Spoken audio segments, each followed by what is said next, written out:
Hi friends, welcome back to my channel. ఎలా ఉన్నారండి? అందరూ బాగున్నారా? నేనైతే చాలా చాలా బాగున్నాను. ఆల్రెడీ మీకు థంబ్నెయిల్ చూసి అర్థమైపోయి ఉంటుంది ఈరోజు వీడియో ఏంటనేది.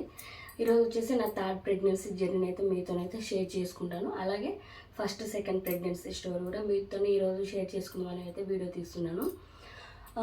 ఇంకొకటి వచ్చేసి ఏంటి, చాలామందికి అంటే ప్రెగ్నెన్సీ ఉన్న వాళ్ళు పుట్టపోయేది పాప బాబా అని కొన్ని చాలా రకాల అంటే ఇంట్లోనే కొన్ని టెస్ట్లనే చేస్తుంటారు. అది ఎవరైనా కొంచెం చాలా ఆత్రుత ఉంటుంది. అంటే నేను నా ప్రెగ్నెన్సీ జర్నీలో నేను ఫేస్ చేసిన కొన్ని విషయాలు అయితే మీతోనైతే షేర్ చేసుకుంటాను. అలాగే నా ఛానల్ కనుక ఫస్ట్ టైం చూసిన వాళ్ళైతే ప్లీజ్ నా ఛానల్ లైక్ చేయండి, షేర్ చేయండి. ఈరోజు వచ్చేసి నా థర్డ్ ప్రెగ్నెన్సీ జర్నీని అయితే మీకైతే చెప్దామని వీడియో అయితే స్టార్ట్ చేశాను. నేను ఈ థర్డ్ ప్రెగ్నెన్సీలో నేను సెకండ్ మంత్ తర్వాత హాస్పిటల్కి అయితే వెళ్ళాను. అంటే ఇప్పుడు చాలామంది అంటే సెకండ్ మంత్కే వెళ్ళాలా, ఫస్ట్ మంత్కి వెళ్ళొద్దా అని కొన్ని డౌట్ అయితే ఉంటుంది. అలా ఏం లేదు. అంటే ఫస్ట్ ప్రెగ్నెన్సీ, సెకండ్ ప్రెగ్నెన్సీ అప్పుడైతే మనకు కొంచెం తెలిసి ఉంటుంది అనమాట. అంటే ఈ టైంకి హాస్పిటల్కి వెళ్ళాలి, ఈ టైంకి వెళ్ళాలని. ఫస్ట్ ప్రెగ్నెన్సీ వాళ్ళైతే 1 మంత్కి అయితే వెళ్ళొచ్చు, లేకుంటే 15 డేస్కైనా వెళ్ళొచ్చు. నేనైతే అంటే మేము ఫస్ట్ మా పాపకైతే నేను చెక్ చేసుకున్న 1 వీక్ వెళ్ళాను అనమాట. అంటే అంత తొందర వెళ్ళడం వల్ల వాళ్ళకు ఇంకా కొందరికి హార్ట్ బీట్ అనేది స్టార్ట్ కాదు. కాబట్టి నాకు తెలిసి 5 వీక్స్ 6 వీక్స్ అప్పుడు వెళ్తే మాత్రం మనకు బేబీ అనేది ఫామ్ అవుతుంది. అలాగే హార్ట్ బీట్ కూడా మనకైతే తెలిసిపోతుంది అన్నమాట.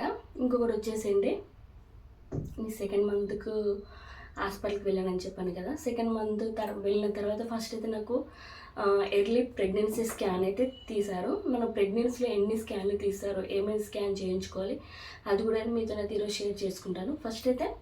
మనం ఫస్ట్ ఎప్పుడైనా సరే 1 మంత్కి వెళ్ళినా 2 మంత్స్కి వెళ్ళినా ఎర్లీ ప్రెగ్నెన్సీ స్కాన్ అని ఒకటి తీస్తారనమాట. అంటే మనకు స్టార్టింగ్లో బేబీ ఏ విధంగా ఉంది అనేది తెలుసుకోవడానికి ఎర్లీ ప్రెగ్నెన్సీ స్కాన్ అయితే తీస్తారు. నేను వెళ్ళిన తర్వాత ఫస్ట్ అయితే నేను స్కాన్ చేయించుకున్న తర్వాత డాక్టర్ దగ్గరికి వెళ్ళిన తర్వాత మనకు ఫస్ట్ 3 మంత్స్ వరకు అయితే పక్క ఫోలిక్ యాసిడ్ అయితే ఇస్తారనమాట టాబ్లెట్స్. అవైతే మనం అది కంపల్సరీగా వాడాలి. నాకు తెలిసి మనం ప్రెగ్నెన్సీ కోసం ట్రై చేసే వాళ్ళైనా 1 మంత్ 2 మంత్స్ ముందైనా మనం ప్లాన్ చేసుకునే వాళ్ళు ఉంటారు కదా, వాళ్ళైనా మన డాక్టర్ని అడిగి మనం ఫోలిక్ యాసిడ్ ట్యాబ్లెట్ అనేది యూజ్ చేయొచ్చు అనమాట. ప్రెగ్నెన్సీ కాకముందు కూడా 1 మంత్ 2 మంత్స్ ముందైతే మనం ఫోలిక్ యాసిడ్ ట్యాబ్లెట్ అయితే యూజ్ చేయొచ్చు. దాని తర్వాత నాకైతే ఫస్ట్ స్కాన్ అయిపోయిన తర్వాత ఫోలిక్ యాసిడ్ అయితే ఇచ్చిన తర్వాత నాకు మళ్ళీ ఒక 20 డేస్ తర్వాత అంటే నాకు సెకండ్ మంత్ కంప్లీట్ అన్నారు. 20 డేస్ తర్వాత నేనైతే హాస్పిటల్కి అయితే వెళ్ళిన తర్వాత మనకు ఫస్ట్ వచ్చేసి ఎర్లీ ప్రెగ్నెన్సీ స్కాన్ ఫస్ట్ పక్కా తీస్తారనమాట. తర్వాత ఇంకొకటి వచ్చేసి ఎన్టీ స్కాన్, అంటే థర్డ్ మంత్ ఎండింగ్ అయినా లేకుంటే మిడిల్లో అయినా పక్క మనకు ఎన్టీ స్కాన్ అనేది తీస్తారనమాట.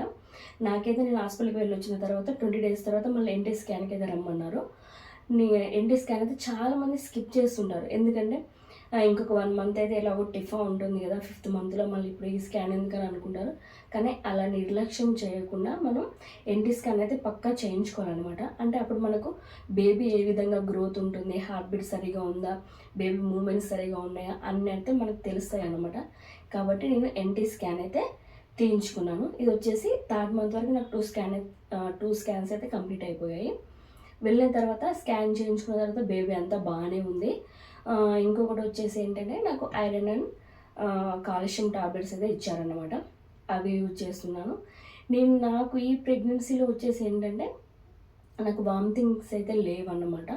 ఫస్ట్ మా పాప అప్పుడు చాలా వామిటింగ్స్ ఉండే, 5th మంత్ వరకు వామిటింగ్స్ ఉండే. నేను ఫుడ్ అనేది సరిగ్గా తీసుకోకపోయి ఉండే. అలాగే ఇప్పుడు బాబు అప్పుడు ఏ విధంగా ఉందంటే కొంచెం మార్నింగ్ సిక్నెస్ అనేది ప్రతి ఒక్క ప్రెగ్నెన్సీ ఉమెన్స్కి అంటే మార్నింగ్ సిక్నెస్ అయితే చాలా బాగుంటుంది.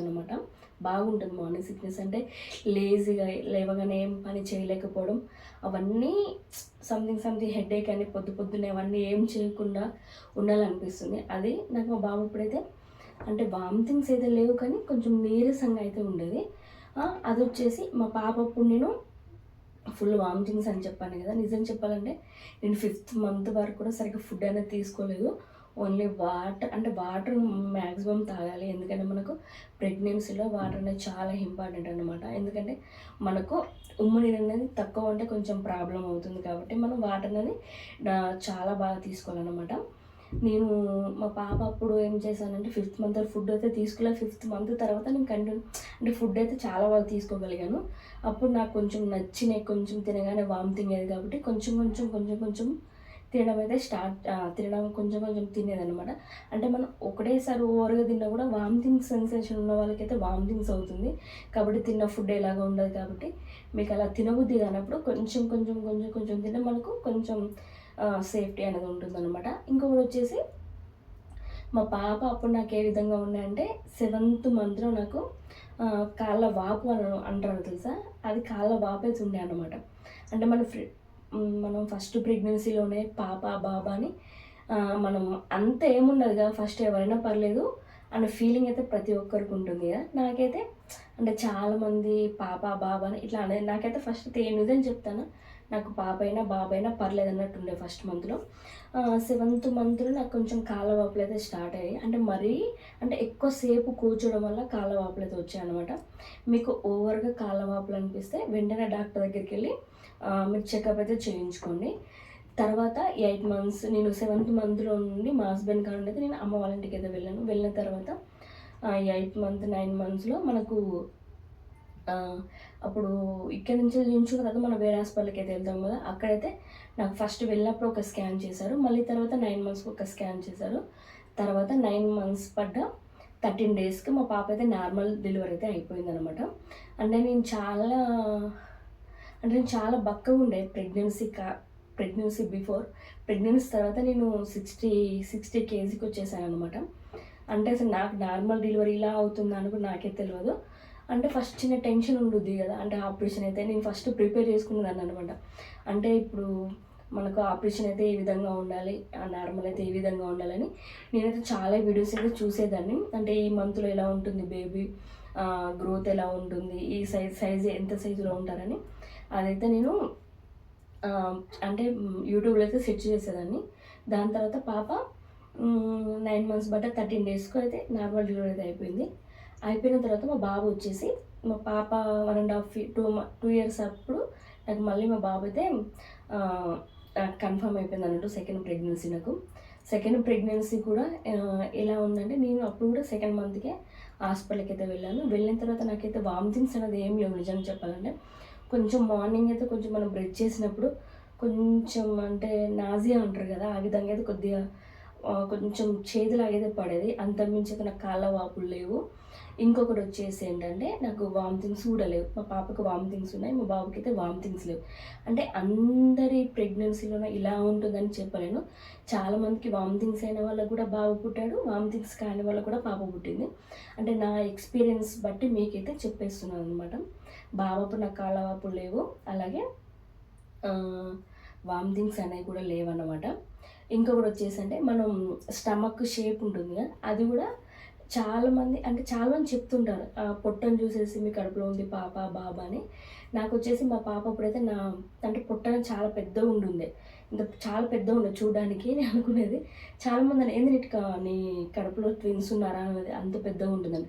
ఇది మాత్రం అయితే పక్కా చెప్పగలుగుతాను. ఎందుకంటే పొట్ట అనేది పెద్దగా రౌండ్, అంటే మనకి ఏ విధంగా అంటే ఒక పెద్ద బాల్ సైజ్ ఉంటుంది కదా, అలా ఉంటే పక్క పాప అని అంటారు.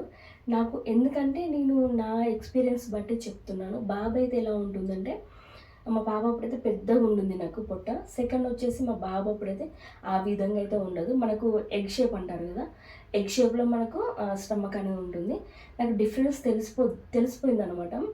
అలాగే ఇంకో నాకు కొంచెం డౌట్ ఉండే, అంటే పాప ఫస్ట్ ఎవరికైనా పాప పుట్టినప్పుడు సెకండ్ సారి బాబు కావాలనిపిస్తుంది కదా, అది పైకి అలా చెప్తుంటారు. కానీ ఫస్ట్ పాప పుట్టిన వాళ్ళకి సెకండ్ సారి ఎవరైనా బాబు కావాలని అనుకుంటాను. నేను నిజంగా బాబు కావాలనుకున్నాను. మాకు తెలిసిన ఒక ఆంటీ ఉండే, ఒకరోజు స్కానింగ్కి వెళ్ళినప్పుడు నా పుట్ట చూసి చెప్పింది అనమాట, నీకు పక్కా బాబాయ్ పుడతాడని. ఎలా చెప్పారా ఆంటీ అని అన్నా, అంటే ఆమె ఆశా కార్యకర్తగా చేస్తుంది. ఎలా చెప్పారా ఆంటీ అని అడిగితే తను అన్నది కదా, ఈ పొట్టను బట్టి చెప్పేస్తున్నానమ్మా అని చెప్పింది. నాకు కూడా అప్పుడు గుర్తుకొచ్చింది అనమాట. అంటే మా పాప అప్పుడు పెద్దగా ఉండే, మా బాబు అప్పుడు ఎగ్ షేప్లో చిన్నగా ఉంటుంది నా పొట్ట అని. ఆ విధంగా అయితే నేను డిసైడ్ అయ్యాను.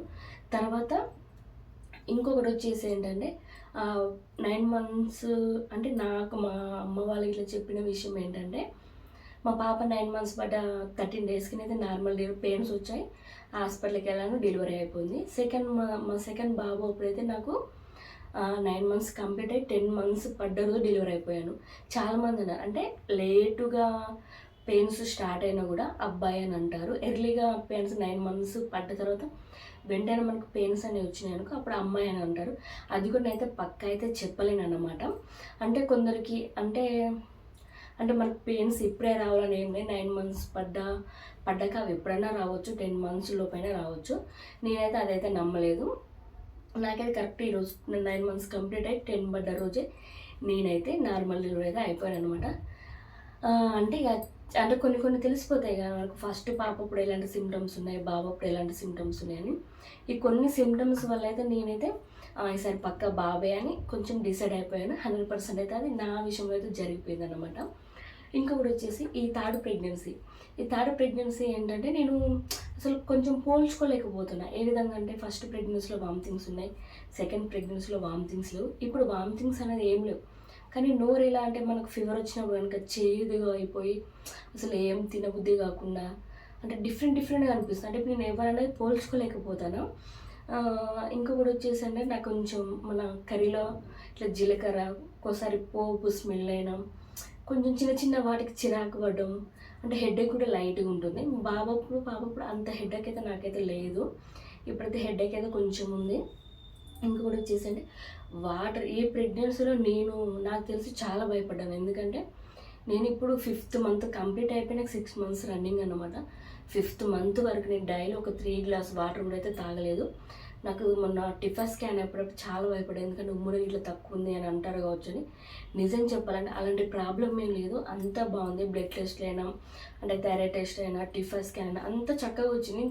నేనైతే చాలా అసలు కన్ఫ్యూజ్ అయ్యాను. ఎందుకు అసలు వాటర్ తాగకుండా ఉమ్మిడి తక్కువ ఉంటుంది, ఏమైనా ప్రాబ్లం ఉంటుంది, లేకుంటే యూరిన్ ఇన్ఫెక్షన్ అయినా పక్క యూరిన్ ఇన్ఫెక్షన్ అనేది వస్తుంది. ఎందుకంటే మన వాటర్ ప్రెగ్నెన్సీలో బాగా తీసుకోను అనమాట. అసలు నేను డైలీ ఒక 3 గ్లాస్ అవైనా హాట్ వాటర్, నార్మల్ వాటర్ తీసుకున్నాం అనుకో అది వెంటనే కొంచెం చేదులుగా అనిపించి బయటకు వచ్చినట్టు అనిపించేది. కాబట్టి నేను హాట్ వాటర్ అయితే తీసుకున్నాను. ఇప్పుడు 5th మంత్ నుంచి అయితే పర్లేదు. 5th మంత్ నుంచి కొంచెం ఫుడ్ అయితే తీసుకోగలుగుతున్నాను. నాకు మొన్న రీసెంట్గా టిఫా స్కాన్ కూడా అయిపోయింది. టిఫా స్కాన్లో కూడా బేబీ వెయిట్ అయినా గ్రోత్ అయినా చాలా బాగుంది. అంటే ఇప్పుడు ప్రెగ్నెన్సీలు ఇవి తినాలి అవి తినాలి అని ఏం లేదు. అని కొన్ని ఫుడ్స్ అయితే అవాయిడ్ చేయొచ్చు. పపాయ, పైనాపిల్, ఇప్పుడు బ్లాక్ గ్రేప్స్ ఉంటాయి కదా అవి తినొద్దు అంటారు. వాటి మించి ఇంకా మీకు తినాలనిపించిన అయితే తినవచ్చు. ఎక్కువ శాతం మనకు ఏది తినాలనిపించినా సరే కొంచెం అంటే తక్కువ క్వాంటిటీలో తింటే బాగుంటుంది, ఒకటేసారి కాకుండా. ఎందుకంటే మనకు ఫుడ్ అనేది డైజెషన్ కాదు కాబట్టి మనం ఏం తిన్నా కొంచెం తింటే మనకు చాలా బాగుంటుంది. ఇంకొకటి వచ్చేసి ఏంటంటే ఇప్పుడు నాకు 5th మంత్ మొన్న స్కాన్ కూడా అయిపోయింది. మళ్ళీ మనకు దీని తర్వాత నాకు మళ్ళీ 1 మంత్కు అది గ్లూకోజ్ అది జీటీటీ అని ఒక టెస్ట్ అయితే ఇచ్చారు. అంటే మనకు ప్రెగ్నెన్సీలో షుగర్ ఉందా లేదా తెలుసుకోవడానికి ఆ టెస్ట్ అయితే నాకు నెక్స్ట్ మంత్ అయితే ఇచ్చారనమాట. దాని గురించి కూడా మీకైతే వీడియోనే షేర్ చేశాను. ఇప్పుడు నేను అంటే మనకు ఎక్కువ మనం ప్రెగ్నెన్సీలో మొత్తం వాడేది ఏంటంటే ఐరన్ అండ్ కాల్షియం టాబ్లెట్స్. మనం మార్నింగ్ అయితే ఇంకొక 1 గ్లాస్ అయినా పాలు తాగాలంటారు. కానీ నేనైతే ఇప్పటివరకు అయితే పాలైతే నాకైతే నిజంగా అలవాట్లేదు. చిన్నప్పటి నుంచి అయినా పాలంటే అలవాట్లేదు. టీ అంటే కొంచెం అలవాటు చేసుకున్నా, కానీ టీ కూడా ఎక్కువ తాకండి. టీ, కాఫీలు, కూల్ డ్రింక్స్ లాంటివి మనం ఎంత అవాయిడ్ చేస్తే అంత మన బేబీకైనా మనకైనా చాలా మంచిదన్నమాట. ఇంకొకటి వచ్చేసండి